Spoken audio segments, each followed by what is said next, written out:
গত বছর থেকে এবছর গরুর দাম কম, মানে কম বলতে বৃষ্টির কারণে বিভিন্ন জায়গায় গরু বেচাইনা খুব কম হচ্ছে। এই জন্য কিন্তু আরবের গরু আছে, একাধিক গরু আছে, হাজার হাজার গরু আছে, এখনো বৃষ্টির কারণে গরু বেচা কিনা হচ্ছে না। বৃষ্টির যথেষ্ট প্রভাব, বৃষ্টি আজকে সারাদিন বৃষ্টি, এই 20 মিনিট মতো এখন চেক হয়েছে যে আজকে সারাদিন বৃষ্টি। আজকে গরু আনছি 3টা, একটাও বিক্রি করতে পারি নাই। গরু বেশি দেখতেছে, এই জন্য কাস্টমার আগ্রহ করে গরু কিনতেছে না।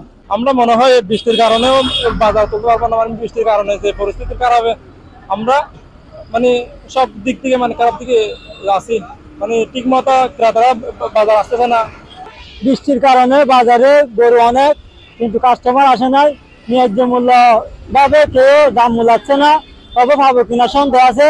আর মায়েরমান থেকে বা ইন্ডিয়াতে গরু যেভাবে আসতেছে, আমাদের গরুর মূল্য খুব কমে গেছে। আপনাদেরকে অনুরোধ করতেছি, আমাদের বাজারে এসে ন্যায্য মূল্য দিয়ে আমাদের গরুগুলো একটু কিনে নিয়ে যান, তবে আমরা একটু খুশি হব।